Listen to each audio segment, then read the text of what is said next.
And you're very welcome back to the Agriland Pavilion here at the National Ploughing Championships in Ratheniska in County Laois. We're back in person for the first time since 2019, and we have lots of guests for you to meet, and we will be going back out into the field in just a little while so you can catch up with some of the exhibitors across the site. But now I'm joined on stage by Director of Teagasc, of course that's Frank O'Mara. Frank, you're very welcome to the Agriland Pavilion. Delighted. Good to be back ploughing. Oh, look, delighted to be here, and it's brilliant to be back at the Ploughing. You know, we've been in Ratheniska before, it's a great venue, and I suppose after 3 years or two missed ploughings, it really is great to be back and to be meeting so many people, and there's a great buzz around the place, and I think people are in good form, obviously asking loads of questions and challenging questions and all that, but still I think the mood out there is very, very, very, very positive. Absolutely. And I mean, the challenges that are facing the farming sector, I mean, you recently said that we're in uncharted territory when it comes to farm income this year because of spiralling input costs. Where do you see that going for the rest of the year and into 2023? Well, look, I think the two big inputs into farming, which are fertiliser and feed, both have risen very, very substantially in price this year, and there's no indication really of a change in that trend for the foreseeable future, for the next year, next 6 months anyway. All the indications are that fertiliser will be expensive next spring, and also there could be issues around supply of it. And I suppose the grain markets are pretty solid after the harvest, and there's still uncertainty with regard to yields in some of the major cropping areas, and uncertainty with how the war in Ukraine is going to pan out and affect the supply of grain from that region of the world. So all the factors, I suppose, that existed to drive up prices this year still very, very much exist, and that's a big challenge for farmers. It makes farming riskier, even though prices for products have been quite strong this year. Your farmers now we'll say you take a tillage farmer, they have to decide to put crops in the ground now. They don't know what the price is going to be next harvest. There's a huge level of uncertainty around it because there's a war is in there as a big factor. But yet, once you put a crop in the ground, you've made a commitment to spend quite a bit of money on it between now and harvest. And what role does Teagasc have there then to give confidence to the farmers to farm? Yeah, well, look, I suppose we help them try to manage their way through that. So if it's something like fertiliser availability and price, I suppose the role we would have is to help them, first of all, I suppose, to try to solve this issue or make the best job of it. Make the best use of what slurry and manures you have on your own farm. And making the best use of them isn't just, leaving it to chance. You should go out and soil test so that you put the manures on where they're going to be most needed and most valuable. The second thing is to try to see, can you reduce your expensive purchases of manure, and that's where things like clover can come in. That's a medium to long-term solution. And I suppose we'd also be saying to farmers, look, fertiliser is very dear now, but it's a critical input into your system next spring for a livestock farmer or for a tillage farmer, and it's very, very risky to leave all the purchase of that until next spring. So if you are in a position to buy some now, it's probably a wise thing to do. 25% is a figure that the agriculture sector has become very familiar with in recent weeks. That's our ceiling, that's our target for emissions reductions. Yeah. Can Teagasc stand over the signs that the government have used to reach that figure? Well, look, I don't know how the government reached the figure, you know what I mean? It's there's very, very challenging figures for all the sectors. But would Teagasc, as the advisory body, not have had a role in advising the Minister for Agriculture on that? Absolutely, and I suppose, the story is that it's very, very challenging to reach a figure like that. But there are, I suppose, our job is to come up with the technologies that can deliver a reduction of that order. And then so did you give the government scientific data that they worked on to reach this 25%? No, not specifically. We wouldn't have said that a 25% figure is achievable, or a 22% or a 30% or whatever. We would have shown them, in our MAC curve, which we published a number of years ago, what's achievable out of that. We would have put forward, that there are a lot of technologies in development that will allow us to go further, and that, with the right investment in research over the next 5 to 10 years, there will another swathe of technologies come on stream. So I suppose there's huge uncertainty in terms of the success of the research and then the ability of farmers to adopt that technology. So we can talk about the technology in a minute, but do you think 25% is achievable? Because the government had been aiming for 22, and obviously politics went at play there and we reached 25. Yeah. Is 25 achievable? Yeah, look, I think it is, but it is going to require a lot of investment in research to come up with technologies to allow us to do that, and then a lot of, I suppose, support to farmers to help them adopt those technologies. And we have one role to play in that in terms of developing the technologies and supporting farmers. But the industry have a role to play in terms of incentivising farmers maybe to adopt those technologies. And we're seeing the emergence of sustainability schemes in a number of the milk processes, and they're going to have a very important role. And Teagasc isn't the only organisation that is involved in influencing and supporting farmers. So I think if everybody throws their weight into this challenge, yes, I think we can certainly give it a good crack. And I understand there is very important research going on in Teagasc centres, but is it going to be too late? Time is running out, the clock is ticking. A lot is being asked of farmers here in Ratheniska and right around the country. Yeah. And are Teagasc a bit late to the party here with the solutions? Yeah.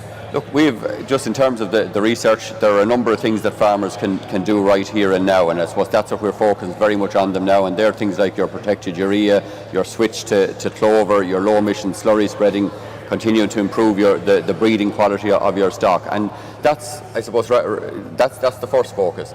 There are a number then of other technologies that we're developing that are at a fairly advanced stage of development. These are things like feed additives, and they're going to come on stream over the next couple of years. And looking out to the future, I suppose we see a number of things like the use of those feed additives at pasture. We see breeding for animals, specifically for breeding for low emissions. They're the long-term technologies that are hopefully going to come to fruition over the next number of years. But years is what we're talking about, yeah, and the pressure is on. We were talking about how the farming sector is seen by the public. They feel vilified. They've felt vilified during the debate between the government parties when they reached 25%. So, I mean, we need to see results now. We need to see actions and something that tangibly farmers here on the ground who want to reduce emissions and have the appetite to do it, but they need the solutions. And what you have offered here is something that has been offered for quite some time now. Yeah. So you're right in terms of, I suppose, the way maybe agriculture feels. I think it got a huge amount of attention in terms of the discussions around the sectoral targets. It was the one sector that was constantly discussed, and farmers felt very much in the spotlight, and that everyone was saying they're part of the problem and so on. Look, it is a very, very challenging target. Let's not get away from that, 25%, and to try to do that without impacting on our food production. Lots of people would have said at the start of this debate, well, sure, look, the only solution here is we're going to have to cut the national herd. At least we have technology and efficiency very much on the table as the solution, or as the key component of the solution. And the job now is adoption. But we are seeing, So do you think that we'll need to see a cut in the national herd? No, that's the aim, is to avoid that. I think as a food producing country we should very much aim to maintain our strength as a food producing country. But just going back, you just mentioned that these technologies have been around for a while, some of them, and they certainly have, the likes of protected urea. But we're seeing very, very encouraging trends now in our National Farm Survey, which is a random survey of farmers in terms of the use of those technologies. So the use of protected urea is growing, year on year now on our farms, and last year was the highest ever. And the use of low emission slurry spreading is very widespread now. So we're going to see the use of those technologies, I think, feeding into the figures that come forward for national emissions in the next year and from there on. And I think that's the importance of seeing that trend. Like our emissions have been relatively stable for the last decade or two at around 20 to 22 or 3 million tonnes. We need to see that line coming down, I suppose. And I think if we can do that, if we can show progress over the next 2 or 3 years, it will really change the narrative around how agriculture is perceived by the rest of society here. Is your research more balanced in favour of the dairy side of the house than the suckler side of the house? No, I suppose our research and the technologies are generally applicable across all the sectors. If it's grassland, for instance, protected urea. Lawrence said that more needs to be done in the beef side of the house. More research? Yes, and that research is underway, that it seems to be more advanced in dairy. He was saying that dairy cows, while grazing, the methane emissions from those cows, it's currently overestimated. And he said that work is underway in the suckler sector, but more needs to be done. Are we just a little bit further ahead when it comes to dairy? I think actually as a country, we're leading the charge with regard to the verifying the figures that we're working with for methane emissions. So we've done some of that work with dairy cows. It's shown us very interesting figures that the emissions are actually lower than what we would have been projecting. So now, obviously, we do want to go on and look at that in other cattle as well, and we will be doing that work over the next few years. So we're still, the work with dairy cows is still in progress. This is still live research, a live research feed, but it is showing very promising results. How about carbon sequestration? Because that is a big thing for farmers. They feel that they're not getting any credit for the carbon sinks on their farms. Yeah. Where are we in terms of a by-farm measurement that we can look at, that we can have a tangible thing that I can say that I sequester X amount of carbon on my farm every year and I can offset that against my emissions? Yeah. So at the moment we're developing a digital platform that will allow individual farms assess both their emissions and their sequestration, the offsetting of emissions that they have in that farm. And we hope to have that ready for use on farms next year. We're currently doing that sort of an exercise on the signpost farms, which are demonstration farms, 120 of them. But we want to be able to roll that out to any farmer, and that will have it will capture the sequestration. We are working. I suppose the science is very active in that area. So the figures that we will currently use to estimate that sequestration, they will become more accurate as the years go by. We have a very big program of work now, probably the biggest in Europe, looking at sequestration into grassland soils and actually emissions. Unfortunately, some of our drained organic or peaty grassland soils emit quite a bit of carbon, and at the moment, the figures that we put together for the emissions are actually bigger than the figures we put together for the sequestration. So farmers can look forward to a mechanism next year where they can account for their sequestration on their own farm? They can, yes. Yeah. Okay. Now it'll be very much early stage, an estimate, and I suppose the other thing I'd say, farmers are not individually accountable for their emissions at this stage. It's an industry-wide target, so there's no individual farmer being told this is your emissions and you have to reduce that by 25%. We know every farmer has to do something, but we haven't gone down the road of putting individual targets onto farms. And of course some farms could well be carbon neutral as well, but we'll find that out in time. I think that we'll find a lot of them are a long way towards climate neutrality when we start putting the figures together. Frank, I want to move on to the almost 30,000 dairy calves that were slaughtered by the end of May of this year. That's a startling figure. And recently we saw letters sent to the farmers who sent those calves to slaughter. That's not a good image for the Irish dairy industry. What are Teagasc doing about that? Yeah, look, it's certainly something that, I think one calf is too many, that, there's no use for. I think the objective should be that every animal that's born onto a farm, there's a use, a valuable purpose for that animal. So in relation to that, there's three things that we're doing, or maybe four things that we're doing. The first is, these calves typically they're unwanted male calves born from dairy origin. So first thing is, can we reduce the number of those calves that are born on farms every year? And sex semen has a very important role to play in that area. We've been, I suppose, on the journey with sex semen for the last 5 or 6 years here in Ireland. Last year, the company that does that technology set up a lab in Moore Park to provide semen for the Irish AI companies. And the demand was very strong, and they see increased demand next year. So I think we're seeing the rollout of sex semen in a very significant way, and that's going to have a very important role to play in reducing the number of those calves that are born. The second thing that we've worked with ICBF was developing what's called the Dairy Beef Index, and that's an index that dairy farmers can use when they're selecting the bull to use on the rest of their cows after they've bred their dairy replacements. The other bulls that they'll use to make sure that they're good quality, going to give a good quality beef calf, so that there'll be interest among beef farmers in buying that calf. The third thing that we're doing is we started a program last year called Dairy Beef 500.